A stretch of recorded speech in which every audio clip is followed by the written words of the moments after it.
আপনার যে pro advisory exam দিবেন সেটার জন্য চেঞ্জের জন্য একটু কিছু কাজ চলতেছে, এটার জন্য প্রবলেম হতে পারে।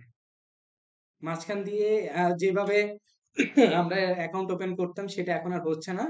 কারণ হচ্ছে ওই যে ব্ল্যাক, ওদের একটা ফ্রাইডে বা ওদের একটা ইয়ে ছিল, অফার ছিল, সেজন্য ওই অপশনটা অফ হয়ে গেছে।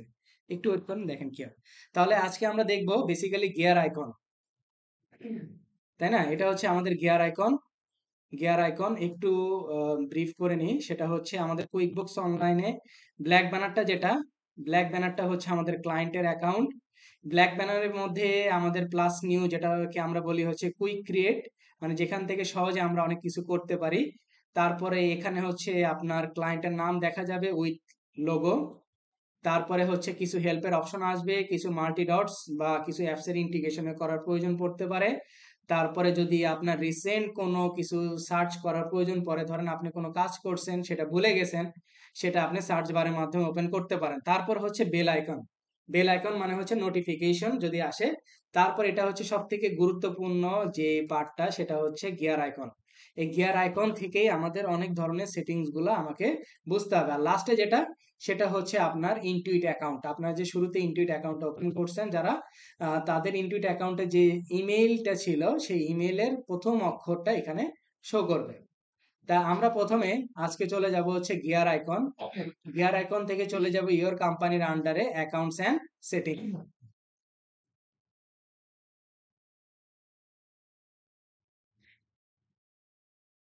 ইওর কোম্পানির আন্ডারে অ্যাকাউন্টস অ্যান্ড সেটিংস। আজকে বেসিক্যালি আমরা এই পুরো সেটিংসটা কভার করব। একটা আপনার ফ্রেশ এবং নিউ ক্লায়েন্টের কিভাবে আপনার কুইকবুকস অনলাইনে তাকে সেট আপ করে দিবেন, সেটাই আমরা শিখবো। আমি এই জন্য প্রথম ক্লাসে বলছি আপনার এই কোর্সে আপনারা মানে নিউ ক্লায়েন্ট কিভাবে হ্যান্ডেল করতে হয়, কিভাবে মাইগ্রেশনের ক্লায়েন্ট হ্যান্ডেল করতে হয়, এবং যারা এক্সিস্টিং কুইকবুকসে আছে তাদের কিভাবে মেনটেন করতে হয়, সব জিনিস আমরা এখানে দেখবো। তাহলে আসেন, কোম্পানি নেমের পাশে পেন্সিল আইকনে ক্লিক করব। এখানে বলতেছে কোম্পানি লোগো।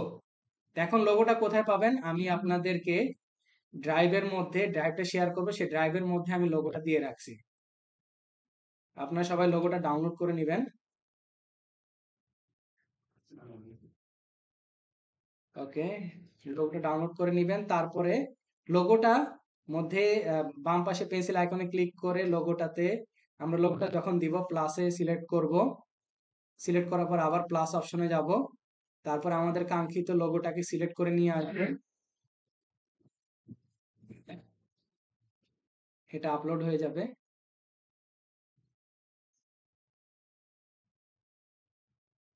ওকে, সেভ। ফ্যানটা ছেড়ে দিতে পারেন। ফ্যানটা একটু ছেড়ে দেন, হ্যাঁ, পিছনটা অফ করে। হ্যাঁ, তারপরে কোম্পানি নেম। কোম্পানি নেমটা যা আছে তাই রাখলাম, কারণ যাতে আমার বুঝতে সুবিধা হয় আপনারা কে কোন বাড়ি কাজ করছেন সেটা। তারপর লিগ্যাল নেম।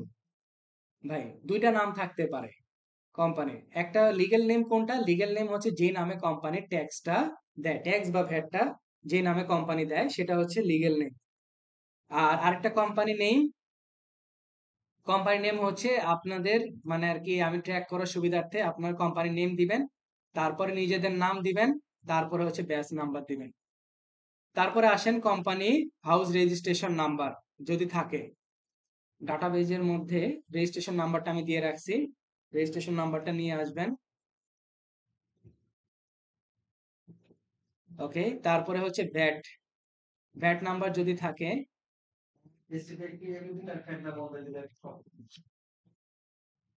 এসি কমে দিব।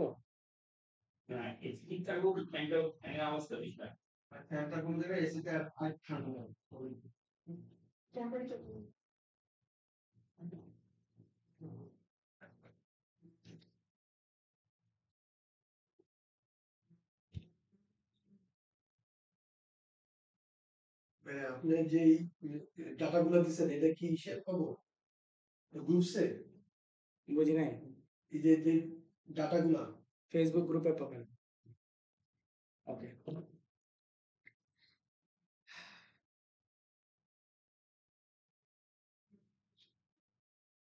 তারপর হাউস রেজিস্ট্রেশন নাম্বার, আমাদের ভ্যাট নাম্বারটা নাই, তাহলে আপাতত ভ্যাট নাম্বার লাগবে না, সেটাকে আমরা সেভ করে দিব।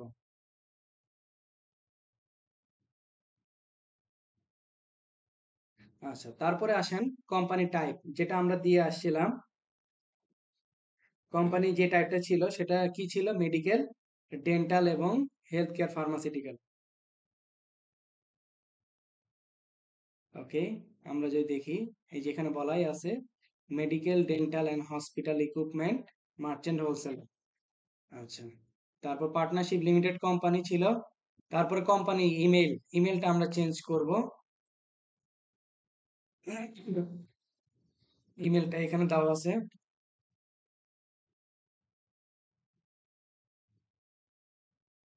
ইমেলটা আমরা দিয়ে নিলাম।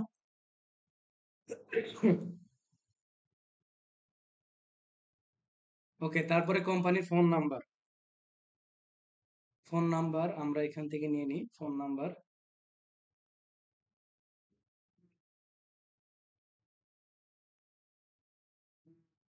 ওকে, তারপর তাদের ওয়েবসাইট।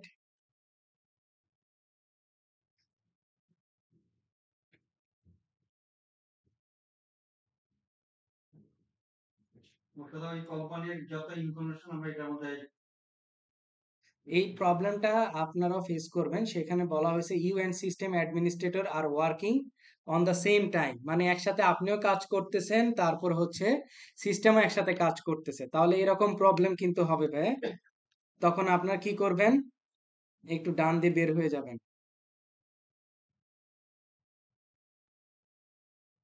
ওকে, আবার যাবেন গিয়ার আইকন থেকে অ্যাকাউন্টস এন্ড সেটিংস।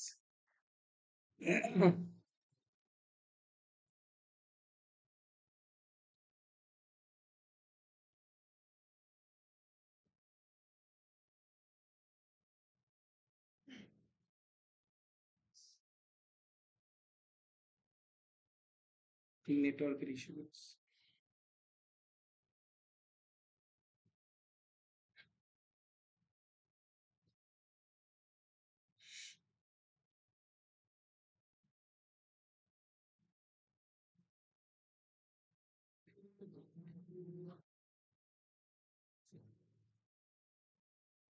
যা যা আপনার থাকবে সেই জিনিসগুলো আপনাকে এখানে ইম্পোর্ট করে দিতে হবে।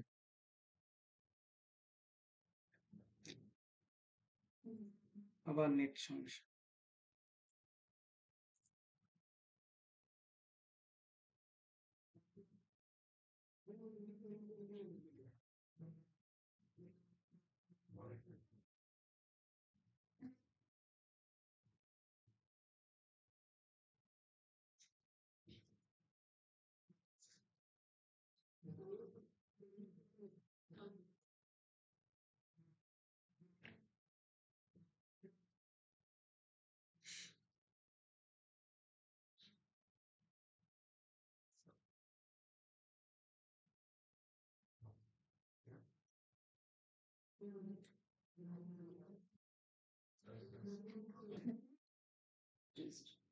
ওকে, তাহলে কোম্পানির লোগো নিছে, কোম্পানির name, legal name, house registration number নিয়ে নিছে, কোম্পানি টাইপ, কোম্পানির ইমেল অ্যাড্রেসটা সে ঠিক মতো নেয় নাই মনে হয়। হ্যাঁ, ইমেল অ্যাড্রেসটা নেওয়ার আগে ঝামেলা করছে। ওয়েবসাইট, ওয়েবসাইটটা দিয়ে দিব, দিয়ে সেভ করে দিব।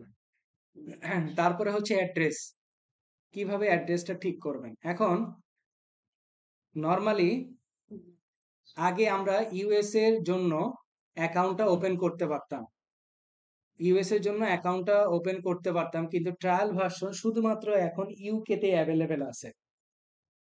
আচ্ছা, এখন আমার কাছে যে ডাটাটা আছে সেটা সম্পূর্ণটা হইতেছে ইউএসএ বেসড কোম্পানির, কিন্তু আমাদের তো লোকেশনটা দিতে হবে।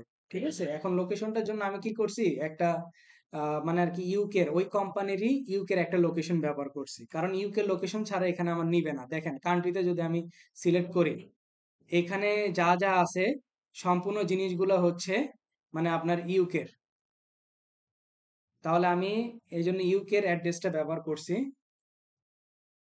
পোস্ট কোডটাকে আমি একটু কপি করে নিব, এখানে দিলাম। তারপর কান্ট্রি হচ্ছে বাকহ্যামশায়ার।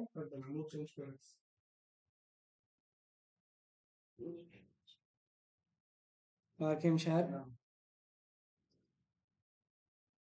ওকে, তারপরে হচ্ছে সিটিতে চলে যাব, মার্লো। আমি আপনাদেরকে মনে হয় সম্ভবত বুঝাইতে পারছি, কারণ হচ্ছে ইউএস এর নাম্বার যদি আমি অ্যাড্রেস দিই তাহলে আমার এখানে নিবে না। ঠিক আছে, এই জন্য ওই কোম্পানিরই আমি ইউকের একটা অ্যাড্রেস ব্যবহার করলাম।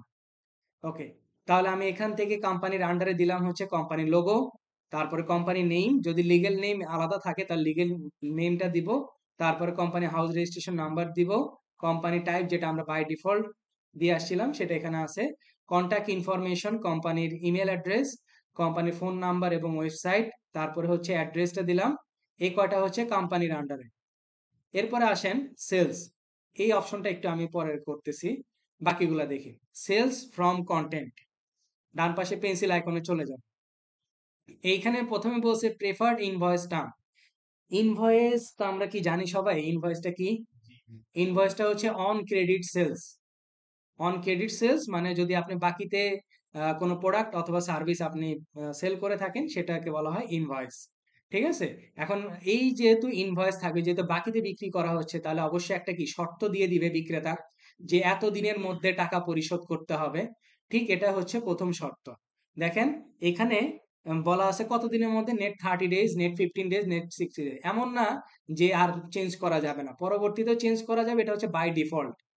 ঠিক আছে, বাই ডিফল্ট একটা আমরা সেটিংস করে রাখতেছি, পরবর্তীতে গিয়ে তার সেই ডিউ ডেটটা আমরা চেঞ্জ করে দিতে পারি। এখন ধরেন আপনার আরো একটা ডেটের প্রয়োজন, তাহলে আপনি কিসে যাবেন, অ্যাড নিউতে চলে যাবেন।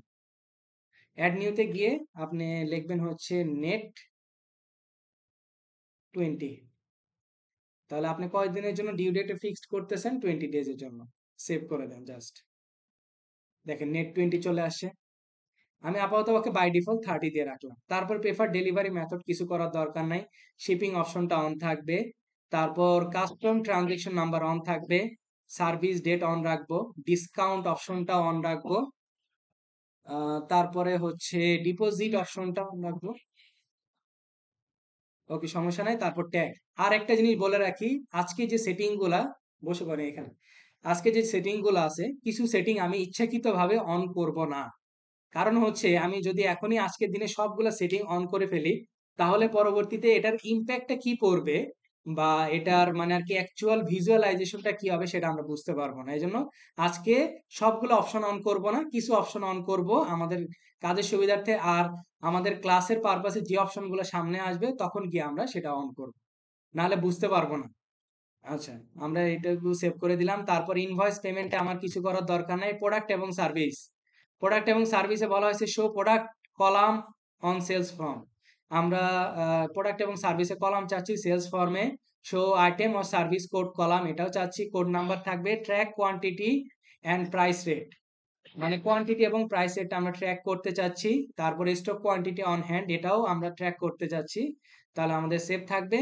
তারপর প্রোগ্রেস ইনভয়েসিং এই অপশনটা অন করা জরুরি, বাট আমি এখন করব না। কারণ হচ্ছে এখানে বলাই আছে যে create multiple partial invoice from a single estimate, মানে একটা এস্টিমেট থেকে, মানে পার্শিয়াল বা একের অধিক যখন আমরা ইনভয়েস করতে যাব তখন আমরা এই অপশনটা অন করব। তাহলে আপাতত পক্ষে অফ থাকুক। মেসেজে কিছু করার দরকার নাই, রিমাইন্ডার দিতে পারেন। রিমাইন্ডার দেওয়ার অর্থ হচ্ছে মানে আপনাকে রিমাইন্ড করে দিবে ইনভয়েসের আগে, কতদিন আগে আপনি চাচ্ছেন যে আপনাকে রিমাইন্ড করে দিবে। তাহলে ধরেন রিমাইন্ডার 1 যদি আপনি সিলেক্ট করেন, আপনি চাচ্ছেন 3 দিন আগে, ডিউ ডেটের 3 দিন আগে রিমাইন্ডার দিবে, আপনি এটাও দিতে পারেন। তারপর আপনি আরেকটা সিলেক্ট করে দিতে পারেন যে হচ্ছে ডিউ ডেটে একটা রিমাইন্ড করে দিল। তারপর আরেকটা দিতে পারেন যে ডিউ ডেটে 2 দিন পরে গিয়ে রিমাইন্ড করে দিল। এটা হইতে পারে, কারণ রিমাইন্ডার তো প্রয়োজন আছে। অনেক সময় দেখা যাবে যে কাস্টমার সে ভুলে যাবে, সে কি পেমেন্ট করার জন্য ভুলে যাবে, তাকে একটা রিমাইন্ডার দিতে হবে না? এখন আপনি চাইলে 3টা রিমাইন্ডার সেট করে দিন, আরো করতে পারেন, সমস্যা নাই, কিন্তু নর্মালি 3টাই হয়, মানে ডিউ ডেটের আগে একটা, ডিউ ডেটে একটা, ডিউ ডেটের পরে একটা। আচ্ছা, আমি আপাতত পক্ষে অন করব না, সে অফ থাকুক। তারপর অনলাইন ডেলিভারির প্রয়োজন নাই। স্টেটমেন্টটা আমরা অন রাখবো, কারণ আমাদের কাস্টমারের সাথে স্টেটমেন্টের বোঝাপড়ার প্রয়োজন আছে। ওকে, এটা গেল আমার অ্যাকাউন্ট সেটিং, এটা পরে আসতেছে। এরপরে আসেন হচ্ছে এক্সপেন্স। এক্সপেন্সের এখানে পেন্সিল আইকনে চলে যাব। এখানে আমাকে বলছে বিলস and expense, show item table on expense and purchase form. আমরা পারচেজ রিলেটেড ফর্মে এক্সপেন্সের জন্য, এক্সপেন্স যখন করব তখন আমরা আইটেম টেবিল আমরা দেখতে চাচ্ছি কিনা, অবশ্যই চাচ্ছি। Show tag field on expense and purchase form, আমরা ট্যাগের প্রয়োজন নাই। ট্র্যাক এক্সপেন্স অ্যান্ড আইটেম, অবশ্যই আমরা ট্র্যাক করতে চাচ্ছি এক্সপেন্স এবং আইটেমটা কোন কাস্টমারের কাছে গেছে সেটা। তারপর হচ্ছে মেক এক্সপেন্স অ্যান্ড আইটেম আর বিলেবল, এই অপশনটা এখন আমরা অন করব না, এটা অফ থাকবে। তারপর পারচেজ অর্ডার, অবশ্যই পারচেজ অর্ডার থাকতে হবে, মেসেজের কোনো কাজ নাই এই পর্যন্ত। তারপর টাইম, টাইম আমি বলে দিছি মানডে, মানডে থেকে তো স্টার্ট হয় তাই না, সানডে অফ থাকে না, এই জন্য first day of work week বলে দিছি, কিন্তু ওয়ার্ক উইক কর্মদিবস, এই যে একসাথে এই প্রবলেমটা আবার হবে, ডাক দিয়ে বের হয়ে যাবে, মানে আপনি এবং সিস্টেমে একই সাথে কাজ করতে নেয় অনেক সময়, এগুলা ইস্যু না। আর কুইক বুকস এর সময় প্যানিক হবেন না, কুইক বুকস আপনাকে অনেকভাবে ঝামেলা ফেলবে, আগে থেকে বলে দিচ্ছি, তাদের ফাঁদে পা দেওয়া যাবে না, চেষ্টা করতে হবে ঠান্ডা মাথায় ধৈর্যের সহিত কাজ করা, কারণ একবার ভুল হলে ব্যাক এন্ডে ফিরে আসা কিন্তু অনেক কষ্ট। এটা নেই, না এটা অফ ছিল না, টাইম সানডে, এটাকে দিব মানডে করে দিব। তারপর টাইম শিট, আমাদের টাইম শিটের প্রয়োজন আছে, আমাদের কর্মচারীরা কতক্ষণ কাজ করে তাদের টাইম ট্র্যাকিং এর প্রয়োজন আছে। এরপরে আসেন অ্যাডভান্স, এটা হচ্ছে আমাদের বিশাল বড় একটা সেটিংস এর ব্যাপার। তাহলে কেউ কি বলতে পারবেন যে ইউএসএ তে কবে ফাইন্যান্সিয়াল ইয়ার শুরু হয়? এনিওয়ান? হুম, ফেব্রুয়ারি মার্চ জানি কে বললেন চুলগুলো একটু তাকে দেখতেছি, আপু এটা বাংলাদেশে, এগুলা ব্রেনে রাখতে হবে, কাজ করতে গেলে ব্রেনে রাখতে হবে। জানুয়ারিতে দেওয়া আছে, এই জন্য জানুয়ারিতে নাকি? আচ্ছা, আমি বলে দিই, ইউএস এর হচ্ছে অক্টোবর, আর হচ্ছে ইউকের হচ্ছে আপনার এপ্রিল, ঠিক আছে, ইউকের হচ্ছে এপ্রিল, আর ইউএস এর হচ্ছে অক্টোবর, আপনারা গুগলে সার্চ করলেও পাবেন, ঠিক আছে, আমি এখানে দিয়ে দিছি, এই যে অক্টোবর ফার্স্ট ফাইন্যান্সিয়াল ইয়ার। ওকে, তারপরে ট্যাক্স ইয়ার, মানে ওই দিন থেকে ট্যাক্সটা ক্যালকুলেশন হবে, এই জন্য সেম অ্যাজ ফাইন্যান্সিয়াল ইয়ার। আর অ্যাকাউন্টিং মেথড মোটামুটি আমরা জানি, এই দুটার সাথে কেউ অপরিচিত কিনা আগে বলেন, অ্যাক্রুরাল এবং ক্যাশ, বকেয়া ভিত্তিক হিসাব বিজ্ঞান পদ্ধতি আর হচ্ছে নগদান ভিত্তিক হিসাব বিজ্ঞান পদ্ধতি, বাংলা বলে দিলাম, কোনটা দিব? ক্যাশ, ক্যাশ না অ্যাক্রুরাল? কেন অ্যাক্রুরাল, ক্যাশ কেন নয়? বকেয়া এবং ক্যাশ গুলো দুইটা ট্রানজাকশন এন্ট্রি করতে পারে, আর ক্যাশ দিলে কি সমস্যা? এরকম উদাহরণ দিতে পারবেন? না না, এই উদাহরণের কথা বলে না, বাস্তব জীবনে এইরকম প্রতিষ্ঠান ব্যবহার করে যে অ্যাক্রুয়ালের একটা উদাহরণ দেন বা ক্যাশের একটা উদাহরণ দেন, ক্যাশ ইউজ করে, cash method. Cash method normally ছোট খুচরা কোম্পানিগুলো, গভর্নমেন্ট প্রতিষ্ঠানগুলো ক্যাশ বেশি। গভর্নমেন্ট প্রতিষ্ঠানও ক্যাশে করে না, অ্যাক্রুয়ালেই করে, ওই টালি ইআরপি যারা ব্যবহার করে তারা এখন ক্যাশে রয়ে গেছে। বলেন, কেউ বলতে পারবেন না? আচ্ছা, এখানে বিরিয়ানি কার কার পছন্দ? বিরিয়ানি, কাচ্চি, পোলাও, তেহারি, কারোর পছন্দ না? হ্যাঁ, সবারই নাকি পছন্দ ভাইয়া? ইচ্ছাকৃত ভাবে হাত তুলতেছেন না? সবারই পছন্দ ভাইয়া। আচ্ছা আচ্ছা, ওই যে দোকানগুলো আছে না, তারা কিন্তু ক্যাশ বেসিস মেথড ইউজ করে, বুঝাতে পারছি, তাদের নগদ টাকার লেনদেন হইলেই, মানে আর কি বিরিয়ানি বিক্রি হইলেই কিন্তু তারা লেখে, তারা কিন্তু বাকির কোনো হিসাব করে না, দেখেন তাদের দোকানে গিয়ে বলবেন ভাই আপনার বাকি খাতাটা দেন তো, দেখবেন যে বাকি খাতা নাই, হয়তো মুখে মুখে দুই একজন হয়তো নিছে, হয়তো খাবার নিয়ে গেছে, তারা হয়তো রাত্রেই দিয়ে দিবে টাকা, কিন্তু ওই যে অ্যাকাউন্ট রিসিভেবল পেয়েবলের কোনো কাজ নাই তাদের, ঠিক আছে। নরমালি হচ্ছে অ্যাক্রুয়াল বেসিস মেথড হয়, কারণ হচ্ছে আমরা বাকিতে করি অথবা নগদে করি, যেই ধরনের ট্রানজেকশন হোক না কেন, আমরা অ্যাকাউন্টিং এ লিপিবদ্ধ করতে হবে, ঠিক আছে, এট দ্য মিন টাইম, এই জন্য আমাদের অ্যাক্রুয়াল বেসিস মেথডে দিতে হবে। তারপর ক্লোজ দ্য বুকস, এই কথাটার অর্থ কি? ধরেন আমি অপশনটা অন করলাম, ঠিক আছে, ক্লোজিং ডেট ধরেন আমি 24 সালে ডিসেম্বর 31 পর্যন্ত রাখলাম, তারপরে বলছে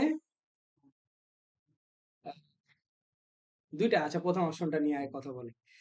আমি ক্লোজ দ্য বুক অপশনটা দিলাম, ক্লোজিং ডেটটাও দিলাম, তারপরে নিচে দিলাম অ্যালাউ চেঞ্জেস আফটার ভিউইং এ ওয়ার্নিং। মানে ধরেন আপনাদেরকে আমি একটা কাজ দিলাম, ধরেন এটা হচ্ছে আমার অ্যাকাউন্ট, আপনাদেরকে আমি কাজ দিলাম। এখন আপনি কি করলেন, যে দেখলেন যে মানে আর কি 24 সালে কিছু এন্ট্রিতে ভুল আছে, ঠিক আছে? আমার আরেকজন অ্যাকাউন্টেন্ট আছে, সে কি করছে, কিছু এন্ট্রিতে ভুল করছে। এখন আপনি চাচ্ছেন 24 সালে গিয়ে সেই ট্রানজেকশন গুলাকে ঠিক করে আসার জন্য। আমি যদি এই অপশনটা ডেটটা সিলেক্ট করে দিই, এটা কি দিলাম, allow changes after viewing warning, যখনই আপনি চেঞ্জ করতে যাবেন আমার কাছে ওয়ার্নিং চলে আসবে, ঠিক আছে? আরেকটা হইতে পারে allow changes after viewing and warning entering password, মানে আপনাকে ওই 24 সালে ডাটা কারেকশন করার জন্য আমি একটা পাসওয়ার্ড এখানে সেট করে দিব, এই যে এখানে দুই জায়গায় একটা পাসওয়ার্ড সেট করে দিব, এই পাসওয়ার্ডটা দিয়ে আপনাকে ঢুকতে হবে, এছাড়া আপনি ঢুকতে পারবেন না। এটা জাস্ট অফ হইতেছে আপনার অ্যাকাউন্টের সিকিউরিটির জন্য। তাই আমি বুঝাতে পারলাম? ক্লোজ দ্য বুক শব্দটার অর্থ হচ্ছে আপনি ওই ডেটের পিছনে গিয়ে আর কোনো ডাটার কাজ করতে পারবেন না। আমরা আপাতত এটা অফ রাখবো। Default tax rate selection. আচ্ছা, tax rate selection, tax basically হয় হচ্ছে তিন ধরনেরই হয়, আগে দুই ধরনের বলা হয়তো। আচ্ছা, একটা হচ্ছে ইনক্লুসিভ, একটা এক্সক্লুসিভ, আর একটা হচ্ছে নো ভ্যাট। কারো আইডিয়া আছে তিনটা সম্পর্কে? Inclusive, exclusive? ইনক্লুসিভ হলো ট্যাক্স ভ্যাট সহ আর কি বিলটা হয়, আর এক্সক্লুসিভ হলো ট্যাক্স ভ্যাট ছাড়া আর কি পার্টি বিলটা হয়। আচ্ছা, ধরেন একটা ইনভয়েস করছেন আপনি, ইনভয়েসের প্রাইস হচ্ছে 5,000 টাকা, আপনার প্রোডাক্টের প্রাইস। এই 5,000 টাকার উপরে গিয়ে যদি আমি ট্যাক্সটা ধরি সেটাকে বলা হবে এক্সক্লুসিভ ট্যাক্স। আর এই 5,000 টাকার ভিতরেই যদি আমার ট্যাক্সটা ইনক্লুডেড থাকতো তাহলে সেটাকে বলা হয় ইনক্লুসিভ ট্যাক্স। আর নো ভ্যাট মানে কি, সেখানে কোনো ভ্যাট ধরা হয় না। নর্মালি করা হচ্ছে এক্সক্লুসিভ ট্যাক্স, মানে প্রাইসটাকে ক্যালকুলেশন করে দেন তার উপরে গিয়ে ট্যাক্সটা কালেক্ট করতে হয়। ওকে, তাহলে আমরা এক্সক্লুসিভ দিয়ে সেভ করব। এরপরে আসেন কনস্ট্রাকশন ইন্ডাস্ট্রি স্কিম, সিআইএস।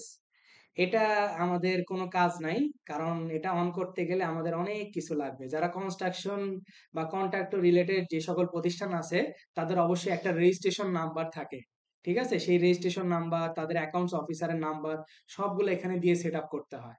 তো এটা আমাদের এখন দেওয়া পসিবল না। আচ্ছা, মেকিং ট্যাক্স ডিজিটাল। কার কার ইনকাম ট্যাক্সের ফাইল আছে? ইনকাম ট্যাক্স জমা দেন না? কেউ দেন না?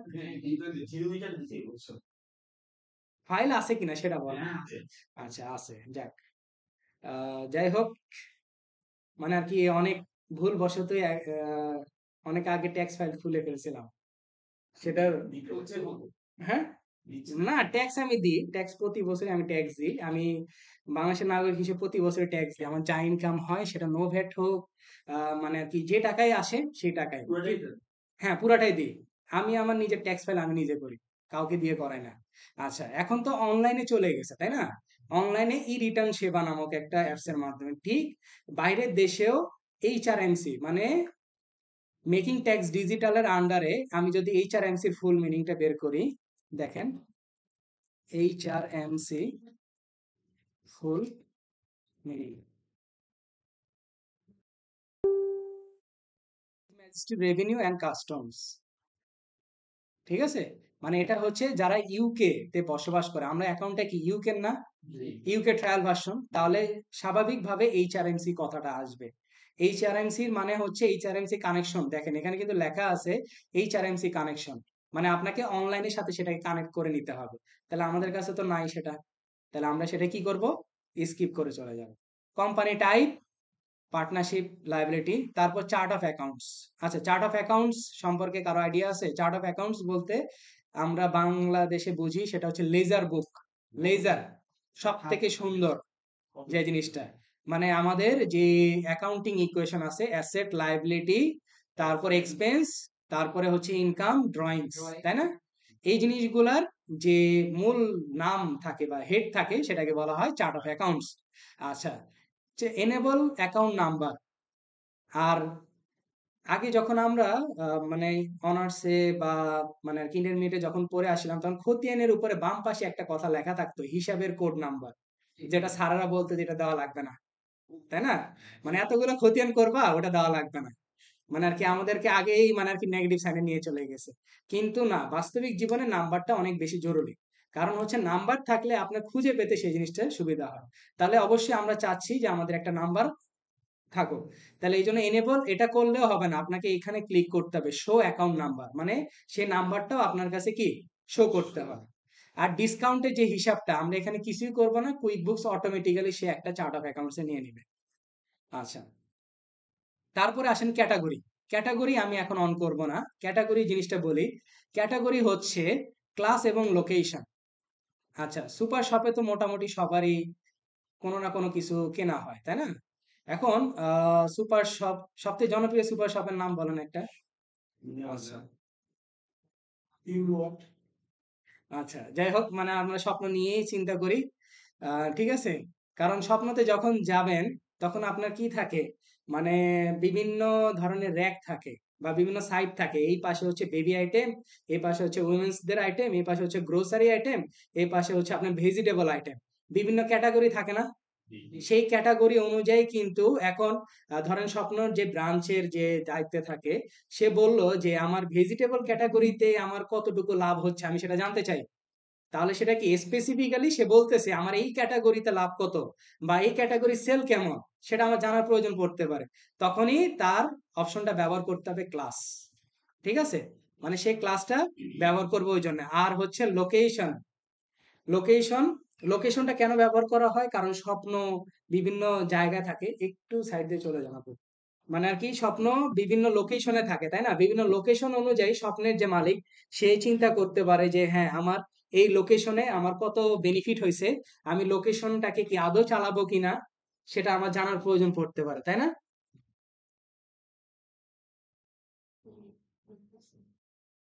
ওকে, তাহলে এই ট্র্যাক, ক্লাস এবং লোকেশনটা আশা করি আমরা বুঝতে পারছি যে মানে আর কি ক্লাস কেন করা হয়, লোকেশন কেন করা হয়।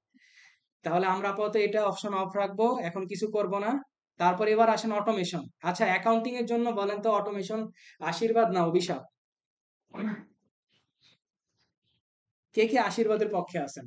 এই সবাইকে অ্যান্সার দিতে হবে, নাহলে কিন্তু জরিমানা করব। মানে আর কি যারা চুপচাপ থাকবেন তাদেরকে জরিমানা করবো আমি। কেন জানেন না কেন? অটোমেশন মানে কি? দিনে তো 24 ঘন্টা বলে বেড়ান যে আমাদের অটোমেটেড হইলে ভালো, অটোমেটেড হইলে ভালো। হ্যাঁ, অটোমেশন সব জিনিসে ভালো না। দেখেন কেন ভালো না, এইখানে দেখেন অটোমেশনে তারা তিনটা অপশনে অন করে রাখছে। Prefill forms with previously entered content. ধরেন আপনি কোন একটা ফর্ম ব্যবহার করতেন, ধরেন আগে একটা ইনভয়েস করে আসছেন, পরবর্তীতে যখন আবার ইনভয়েস করতে যাবেন তখন আগের ডাটাগুলো আবার দেখাবে, সেগুলোকে ডিলিট করবেন? এটা কি আপনার ভালো লাগবে? ডিলিট করে আবার নতুন করে দিবেন? তাহলে এটাকে অফ রাখতে হবে। তারপর অটোমেটিক্যালি অ্যাপ্লাই ক্রেডিট। যদি ফেরতের কোনো অপশন আসে, তাহলে কি আপনি চান যে অটোমেটিক্যালি সেটা অ্যাপ্লাই হোক না দেখেই? অবশ্যই তো দেখবেন। তাহলে এটাকে অফ রাখবো। তারপর অটোমেটিক্যালি অ্যাপ্লাই বিল পেমেন্ট। আপনি কি চান অটোমেটিক্যালি খালি ওই যে বিকাশ অ্যাপের মতো বিল পে অপশনে রাখবেন? মানে আর কি ছেলে মেয়ের মানে স্কুলের বেতন শুধু পেমেন্ট চলে যাবে নাকি? এটা অফ থাকবে। এই জন্য অটোমেশন সব জায়গায় ভালো না। তিনটাই অপশন আমাদের অফ রাখতে হবে। তারপর আসেন প্রজেক্ট। অনেকের এই অপশনটা অফ থাকতে পারে। ঠিক আছে? এটা অন করে রাখবেন। Currency, কারেন্সিটা important. কারেন্সি আমরা করবো হচ্ছে ইউএসডি তে। আচ্ছা, মাল্টি কারেন্সির কথা বলি। মাল্টি কারেন্সিটা যদি অন করি, তারা আমাকে অনেক ধরনের ওয়ার্নিং দিচ্ছে। প্রথম ওয়ার্নিংটা দিচ্ছে যে আমি এই অ্যাকাউন্টের জন্য আর কোনোদিনও মাল্টি কারেন্সি অফ করতে পারবো না। মাল্টি কারেন্সি কারা ব্যবহার করে? যারা এক্সপোর্ট ইম্পোর্টে বিজনেস করে, যারা ই কমার্স, যেমন হচ্ছে অ্যামাজন আছে, তাই না? alibaba.com আছে, তারপরে আরো বড় বড় যারা ই কমার্স রিলেটেড বিজনেস প্রতিষ্ঠান আছে, তারাই তো মাল্টি কারেন্সি গুলো ব্যবহার করে, যাদের মোর দেন ওয়ান কারেন্সি যারা ইউজ করে তাদের ক্ষেত্রে। তাহলে আপনি যখন মাল্টি কারেন্সি, আপনার ক্লায়েন্ট মাল্টি কারেন্সি যখন অন করবে, তখন কিন্তু আর কোনোদিনও এই অ্যাকাউন্টের জন্য মাল্টি কারেন্সি অফ করতে পারবেন না। ঠিক আছে? দরকার হয় তাকে নতুন করে আবার অ্যাকাউন্ট ওপেন করতে হবে। ভাই আমরা তো ডাটা করতেছি হচ্ছে ইউএস এর। আমাদের ডাটাটা কি ইউএস এর। ইউএস এর ট্রায়াল, কোনো দেশের ট্রায়াল ভার্সন এখন অ্যাভেলেবেল নাই, শুধুমাত্র ইউকে ট্রায়াল ভার্সন আছে। মানে আপনাকে প্র্যাকটিস করতে গেলে এই মেথডেই যেতে হবে। ওই ইউকেটটা করতেছি, উপরে সব ইনফরমেশন দিয়ে আসলাম ইউএস এর অনুযায়ী। এই যে অক্টোবর দিয়ে আসলাম না, তাহলে তো এখানে তো আমি এপ্রিলে দিতাম। আচ্ছা, তাহলে ইউএসডি দিয়ে আমরা করব, তারপরে এটা সেভ করব। আর আরেকটা সমস্যা হচ্ছে, যখন মাল্টি কারেন্সি অন করবেন তখন হোম কারেন্সি অফ হয়ে যাবে, অটোমেটিক্যালি লক হয়ে যাবে। ঠিক আছে? তো এই জন্য যখন মাল্টি কারেন্সি অন করবেন তখন অবশ্যই মাথায় চিন্তা ভাবনা করেই সেই অনুযায়ী অন করতে হবে। এরপর আসেন ডেট ফরম্যাট। ডেট ফরম্যাটে আসি। ডেট ফরম্যাটে আপনাদেরকে একটা ফরম্যাট দিয়ে রাখছি। ফরম্যাটটা হচ্ছে মান্থ, ডেট অ্যান্ড ইয়ার। মানে আগে মান্থ থাকবে, হ্যাঁ, তারপর কারেন্সি ফরম্যাট ঠিক, তারপর এখানে নিচে অপশনগুলো বলতেছে warn me if duplicate check number is used.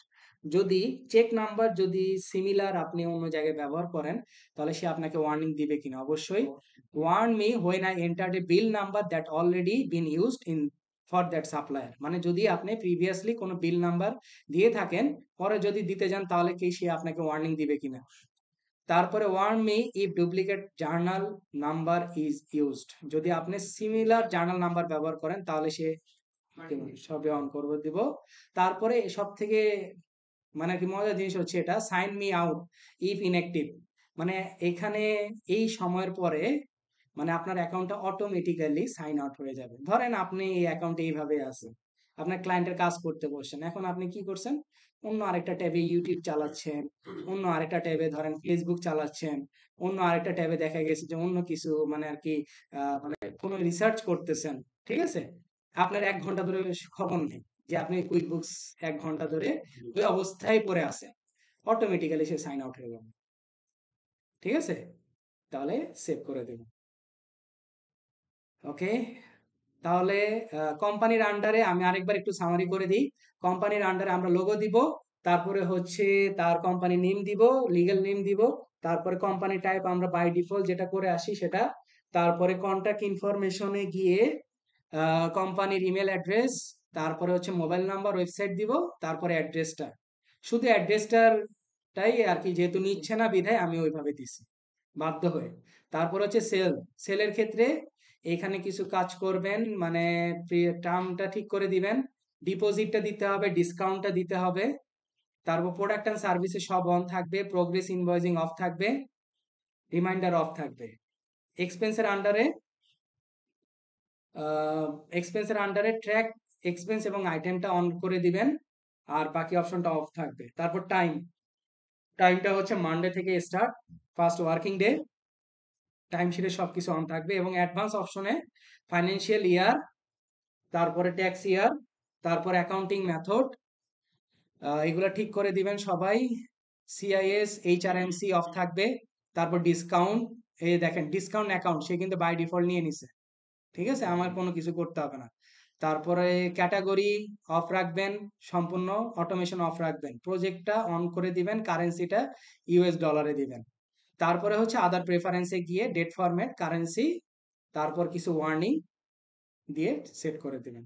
বলেন এই পর্যন্ত কারো কোনো মানে স্টিল নাও কোশ্চেন আছে কিনা? পরে বাসায় করতে গেলে সমস্যা বের হবে সেটা আমিও জানি। এখন কারো কোনো কোশ্চেন আছে কিনা সেটা আমি জিজ্ঞেস করছি, বা এখন কোনো একটা জিনিস হয়তো বুঝতে পারতেছেন না।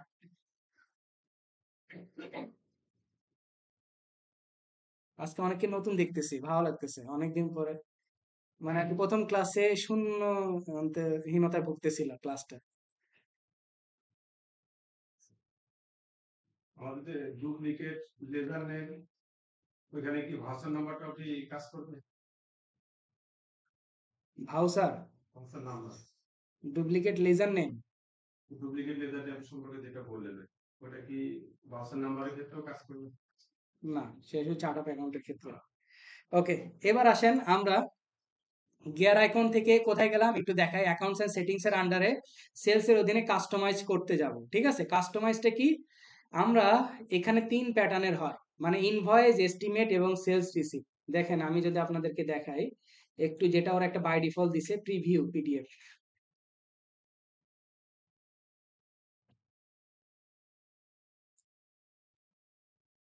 তারা দিচ্ছে না আমাদেরকে। ওকে, আচ্ছা, আমরা একটু ইনভয়েসে যাই, নিউ স্টাইলের পাশে ড্রপ ডাউনে ইনভয়েস। এখন ইনভয়েসটা নরমালি এরকম সাদামাটা একটা ইনভয়েস হয়। আমরা এটাকে সুন্দর করে সাজানোর চেষ্টা করব যে ইনভয়েসটা যখন আমি প্রিন্ট করব তখন যাতে ভালো দেখা যায়। ঠিক আছে? কাস্টমাইজ করা যেটাকে বলা হয়। আচ্ছা, আমি দিলাম হচ্ছে ইনভয়েসের প্রথমে একটা নাম দিতে হবে, কাস্টমাইজড ইনভয়েস।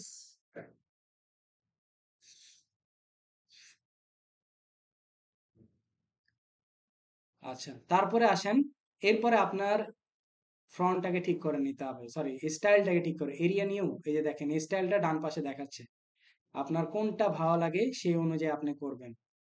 ফ্রেশ, তারপর ফ্রেন্ডলি, বোল্ড, সব ধরনের আছে। আচ্ছা, আমি আপাতত ফ্রেশটা নিলাম। তারপর হচ্ছে লোগো। লোগোটা আমি লোগো দেখাইতে যাচ্ছি, শো লোগো, দেখেন ডান পাশে দেখাচ্ছে। এখন লোগোর সাইজও আপনি ঠিক করে দিতে পারেন, মিডিয়াম, স্মল। আমি মিডিয়ামটা দিলাম একটু। তারপর প্লেসমেন্ট আপনি যেই কোনো জায়গায় দেখাতে পারবেন, আমি আপাতত ডান পাশে রাখলাম। তারপরে হচ্ছে কালার, দেখেন কালার এখানে যে কয়টা আছে এর বাইরে কিন্তু করতে পারবেন না। আচ্ছা, যে কোনো কয়টা কালার আপনার যেটা পছন্দ হয় সেই অনুযায়ী আপনার কালারগুলা কি চয়েস করতে পারবেন। আমি আপাতত এটা দিলাম। তারপরে হচ্ছে ফ্রন্ট সাইজ, ফ্রন্ট মাত্র এই কয়টা, এই চারটাই হচ্ছে আপনার ফ্রন্ট অ্যাভেলেবেল আছে। ওকে, আমি আপাতত টাইমস নিউ রোমান দিলাম। ফ্রন্টের সাইজটা 8, 10, 12, 12 দিলে ভালো লাগে, 10 দিই, লেখাটা একটু মিডিয়াম থাকুক। তারপরে হচ্ছে লাস্টে হচ্ছে যারা প্রিন্ট করেন তাদের জন্য আর কি, বাম পাশে কত মার্জিন, ডান পাশে কত মার্জিন, উপরে নিচে কত, সেই অপশনগুলো এখানে দেখাচ্ছে। আমি এখানে কিছুই করব না। তাহলে আমার প্রথম পার্টের ডিজাইনের কাজ শেষ। তারপরে চলে যাব হচ্ছে কন্টেন্ট, কিছুই তো নাই, তাই না?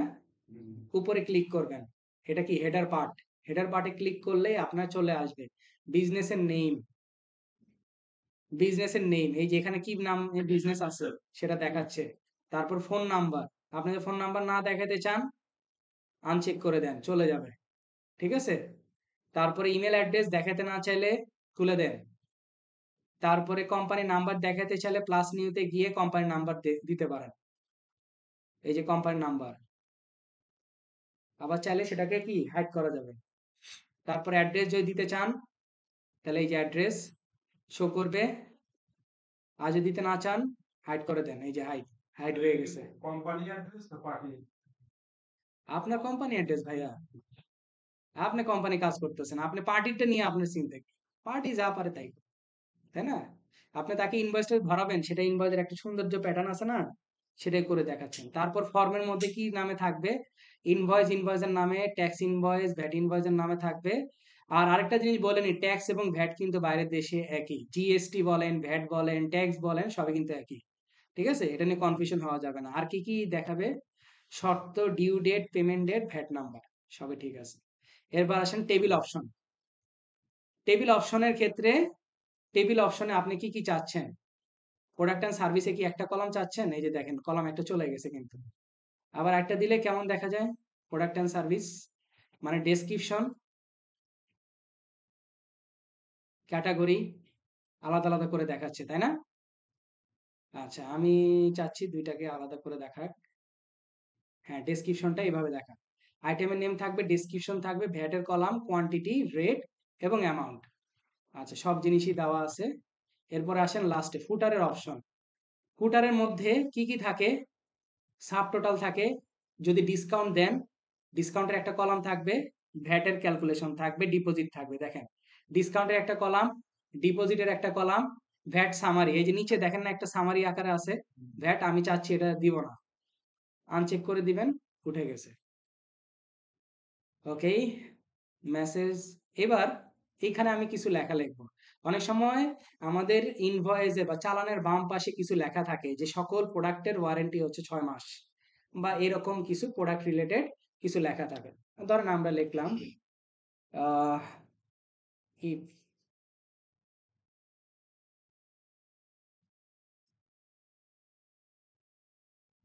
Problems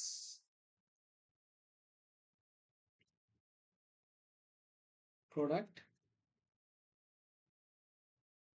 must be return. দেখেন তো কোথায় এটা লেখাটা উঠতেছে,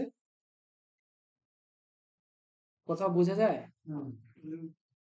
হ্যাঁ টোটালের উপরে হ্যাঁ, এই যে এই পাশে লেখাটা আসছে, দেখেন আমি লেখাটাকে বড় করে দিই 12, এই দেখছেন লেখাটা আসছে। তারপরে নিচে অনেক সময় কিছু লেখা থাকে যে ধন্যবাদ, আবার আসবেন, বা এরকম গ্রিটিংস রিলেটেড কিছু লেখা থাকে না? আমি লিখি thanks for coming, for visiting, বা থ্যাঙ্কস ফর চুজিং।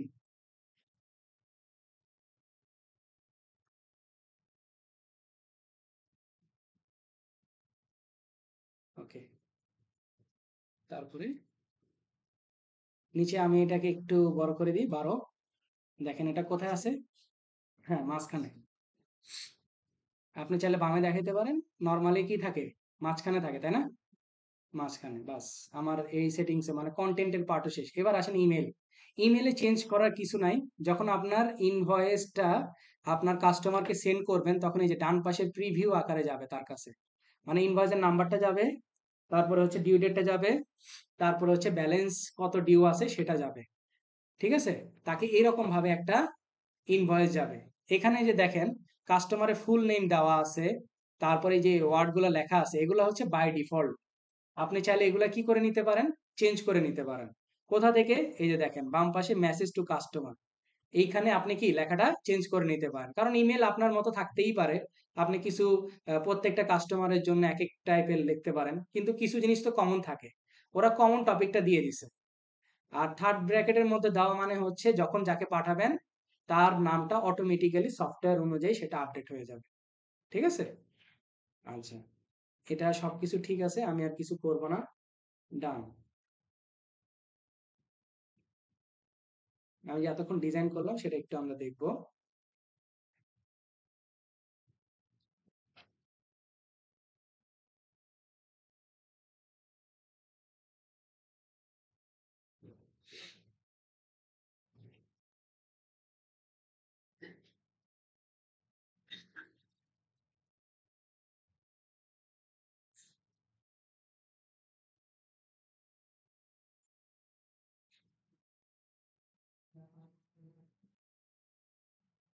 ওকে, দেখেন কাস্টমাইজ ইনভয়েসটা করলাম, আমি এবার একটু প্রিভিউটা দেখি কেমন দেখা যায়।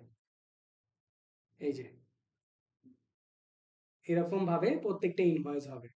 এই যে আপনারা কি করবেন, এখান থেকে ডাউনলোড করে নেবেন।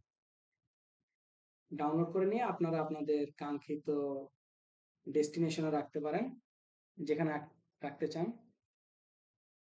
Customised invoice.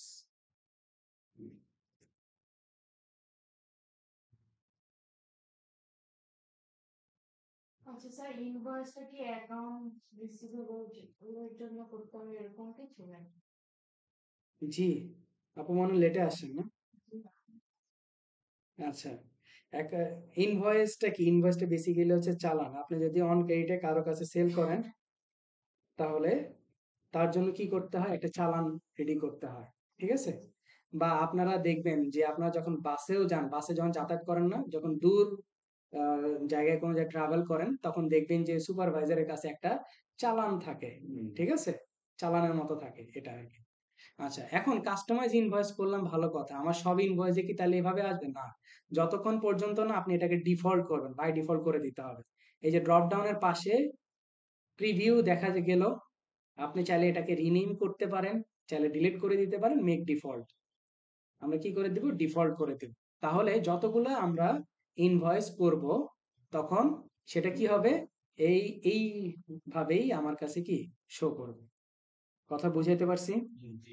এটা হচ্ছে আমাদের গিয়ার আইকনসে অ্যাকাউন্টস এন্ড সেটিংস এর সকল বিস্তারিত জিনিস।